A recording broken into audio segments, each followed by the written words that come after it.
വൈദ്യുതി നിരക്ക് വർധനവിനെതിരെ പ്രതിഷേധവുമായി കോൺഗ്രസ്.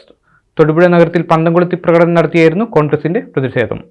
സംസ്ഥാനത്ത് വൈദ്യുതി നിരക്ക് വർദ്ധിപ്പിച്ചത് പൊതുജനങ്ങൾക്കിടയിൽ വലിയ ആശങ്ക ഉയർത്തിയിരിക്കുകയാണ്. നിരക്ക് വർധനവ് പിൻവലിക്കണമെന്നാവശ്യപ്പെട്ടാണ് കോൺഗ്രസ് നേതൃത്വത്തിൽ തൊടുപുഴയിൽ പന്തം കൊളുത്തി പ്രകടനം നടത്തിയത്.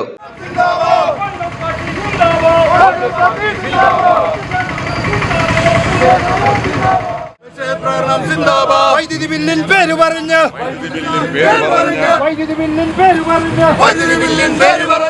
തൊടുപുഴ വെസ്റ്റ് മണ്ഡലം പ്രസിഡന്റ് രാജേഷ് ബാബുവിന്റെ അധ്യക്ഷതയിൽ നടന്ന പ്രതിഷേധ യോഗം DCC general secretary NI Benny ഉദ്ഘാടനം ചെയ്തു. കേരളത്തിലെ പിണറായിയുടെ സർക്കാർ ഒരു കുറുവാ സംഘമായി മാറിക്കൊണ്ടിരിക്കുകയാണ്. സാധാരണക്കാർക്ക് ജീവിക്കുവാൻ പറ്റാത്ത സാഹചര്യം ഇപ്പം തന്നെ വരുന്നത് 1500-2000 സാധാരണ ആളുകൾക്ക്. നമ്മൾ ശ്രീ ഉമ്മൻചാണ്ടിയുടെ കാലത്ത് വൈദ്യുതി ചാർജ് വർധനമുണ്ടായപ്പോൾ 20% വൈദ്യുതി ഫ്രീ ആയി നൽകിക്കൊണ്ട് ലക്ഷം വീടുകൾ ഇങ്ങനെയുള്ളിടത്ത് എല്ലാം താമസിക്കുന്നവർക്കുണ്ടായിരുന്നു.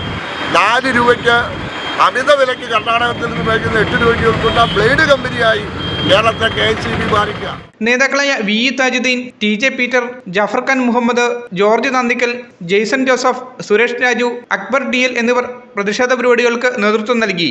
Media today news, Thodupuzha.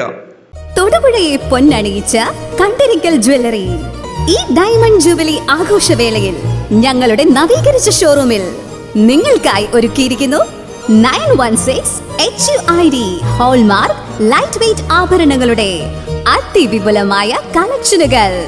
ഒപ്പം നേടാം ഓരോ പർച്ചേസിലും പണിക്കൂലിയിൽ 50% ഇളവ്.